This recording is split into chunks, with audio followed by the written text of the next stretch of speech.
Teachers अपनी बात रखने आए थे, उनको उठा करके ले जाया गया। On the spot centre change किया है इन लोगों ने। 3 लाख करोड़ का घोटाला है। इसी सेंटर पे 3 दिन से ऐसा ही चल रहा है। जब तक हमारे साथी टीचर्स नहीं आ जाएंगे हम यहाँ से हिलेंगे नहीं। सरकार बदलनी पड़े सरकार बदल देंगे, लेकिन न्याय नहीं सहेंगे।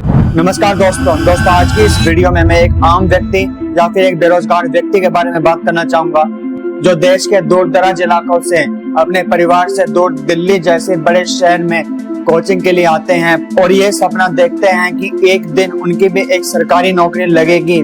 पर इस सरकार की एसएससी जैसी एजेंसी के कारण इन स्टूडेंट्स को दिन रात मेहनत करने के बावजूद भी कुछ हासिल नहीं होता। और जब ये स्टूडेंट्स और टीचर देश की ऐसी एजेंसी के खिलाफ प्रोटेस्ट करते हैं तो इनके खिलाफ गिरफ्तारी या फिर एफआईआर दर्ज कर दी जाती है। जी हाँ दोस्तों, मैं बात कर रहा हूँ दिल्ली में हुए हाल ही में एसएससी के खिलाफ प्रोटेस्ट के बारे में। तो आखिर क्यों ये प्रोटेस्ट किया जा रहा है और क्या है स्टूडेंट्स और टीचर्स की मांग, तो आज की इस वीडियो में हम जानने की कोशिश करते हैं। दरअसल एसएससी स्टूडेंट्स और टीचर्स सरकार से अपनी मांग को पूरा कराने के लिए दिल्ली में सब इकट्ठा हुए। 2025 के स्टाफ सिलेक्शन कमीशन के एग्जाम के कैंसिलेशन और मिसमैनेजमेंट के पीड़ित स्टूडेंट्स और टीचर्स ने दिल्ली चलो का प्रस्ताव रखा था। उनका एम था department of personal affairs and training minister Jitendra Singh से मिलने का और अकाउंटेबिलिटी सेट करने का और ऐसी बात करने का जिस कारण एग्जाम रिफॉर्म्स हो सके।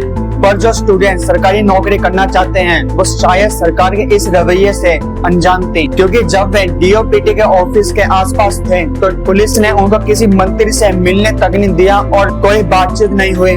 उल्टा उनको जबरदस्ती बस में भरकर कई घंटों तक दिल्ली में घुमाते रहे। हमारे देश में एग्जाम पेपर लीक होना, चेकिंग में इरेगुलरिटीज होना और रिजल्ट आने के बाद भी भर्ती न होना एक आम सी बात हो चुकी है। एसएससी के स्टूडेंट्स इस ब्रोकन सिस्टम का लेटेस्ट शिकार हो गए जब एसएससी के सिलेक्शन पोस्ट फेज 13 एग्जाम के लास्ट मिनट पर एग्जाम कैंसिलेशन और मिसमैनेजमेंट की बात सामने आई। इन कंप्यूटर बेस्ड एग्जाम में मैनेजमेंट का मिसमैनेजमेंट ज्यादा देखने को मिलता है। एग्जाम सेंटर्स में डिटेल्स की गड़बड़ी, माउस और कीबोर्ड का सही तरीके से काम न करना और इन्विजिलेटर्स का अनप्रोफेशनल एटीट्यूड, एग्जामिनेशन सेंटर्स में सर्वर्स का सही तरीके से काम न करना, एग्जाम सेंटर्स का सही तरीके से एलोकेशन न करना, मतलब दूर दराज इलाकों में सेंटर्स को भेजना। और कुछ स्टूडेंट दूर इलाकों में एग्जाम देने के लिए चले भी जाते हैं तो और उनको कह दिया जाता है कि टेक्निकल और एडमिनिस्ट्रेटिव रीजन के कारण एग्जाम पोस्टपोन हो चुका है। दिखा रहा है आरके डिजिटल सेंटर नंबर 2 और गेट नंबर 2 और ये मैंने अभी एसएससी की साइट से डाउनलोड किया है। इसमें सेंटर दिखा रहा है Pawan Ganga. On the spot centre change किया है इन लोगों ने, ऑन द स्पॉट। अब मैं वहाँ जा भी नहीं सकती हूँ इतनी दूर। इस सब के बाद स्टूडेंट्स के अंदर आक्रोश बढ़ गया और धीरे धीरे ये मुद्दा नेशनली ट्विटर पर ट्रेंड करने लग गया। एस्पिरेंट्स का कहना है कि एसएससी के वेंडर फेलियर के कारण उनकी सालों की मेहनत खराब हो चुकी है और स्टाफ सिलेक्शन कमीशन को अपनी अकाउंटेबिलिटी माननी होगी और स्टूडेंट्स ने एग्जाम कंडक्ट कराने वाली कंपनी को भी हटाने की मांग करी है। दरअसल स्टूडेंट्स और टीचर्स का दावा है कि एसएससी ने जो टेंडर एडुकेटी को एग्जाम कंडक्ट कराने के लिए दिया है उसके बजाय टीसीएस को देना चाहिए, जो कि एक प्रसिद्ध और स्टैब्लिश एग्जाम कंडक्ट कराने वाली कंपनी है, क्योंकि जो एडुकेटी की हिस्ट्री है और परफॉर्मेंस है उस पर कई बार सवाल उठ चुके हैं। इस सब को देखते हुए अपोजिशन लीडर राहुल गांधी ने मोदी सरकार को घेरा और कहा कि ये सरकार का बहुत बड़ा फॉल्ट है और देश के युवाओं के साथ ऐसे व्यवहार नहीं करना चाहिए।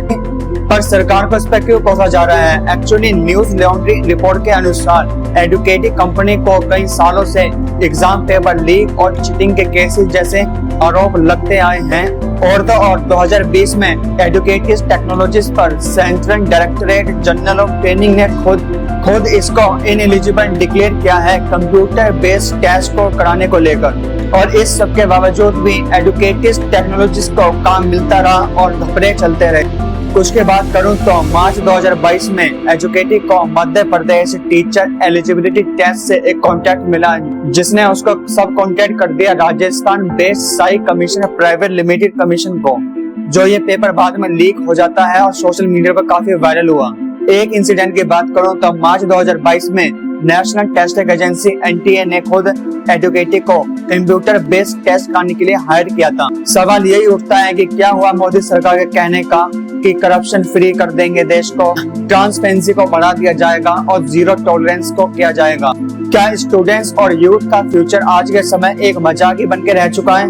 अब खबर यह है कि इस सब तमाशे के बाद सरकार ने पूरा चार्ज ले लिया है।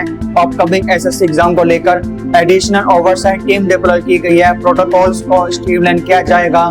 टीसीएस के खिलाफ जो एलिगेशन लगे हैं उसको लेकर एक इंक्वायरी की जाएगी। सरकार एक्शन ले रही है, जो कि एक अच्छी बात है, पर एक बात दावे के साथ कहना चाहता हूं, पर एसएससी ना तो पहला और ना तो आखिरी एग्जाम है जिसमें ऐसी प्रॉब्लम देखने को मिल रही हैं। पेपर लीक होना, वेंडर मिसमैनेजमेंट होना, रिजल्ट के अंदर घपले होना देश के अंदर आम बात बन चुकी है। दरअसल सरकार आई थी करप्शन फ्री देश को करने और यूथ का फ्यूचर सिक्योर करने के लिए, पर ऐसा कुछ होता दिखाई नहीं दे रहा है। एग्जाम को लेकर जो प्रॉब्लम चल रही है इसका मतलब ये नहीं है कि सरकार नहीं जानती। सरकार को सब पता है कि ये कितनी बड़ी प्रॉब्लम है, पर इसके बावजूद भी कुछ नजर नहीं आ रहा है होता हुआ। पर इस सब को देखते हुए 2024 में Modi government public examination act 2024 में लेकर आई थी, जिसका पर्पस था पेपर में माल प्रैक्टिसेस और पेपर लीक्स को रोकना, जिसका पर्पस था कि क्रेडिबिलिटी बनी रहे एग्जाम्स की, जैसे यूपीएससी, एसएससी, जेई, नीट, सीओईटी जैसे एग्जाम्स की। पर इस सब के बावजूद भी आप सबको दिख रहा है कि क्या क्रेडिबिलिटी है इन एग्जाम के कुछ सालों में। वीडियो अच्छी लगे तो सब्सक्राइब चैनल को जरूर करना, लाइक करना और शेयर करना और प्लीज सपोर्ट जरूर करना। जय हिंद।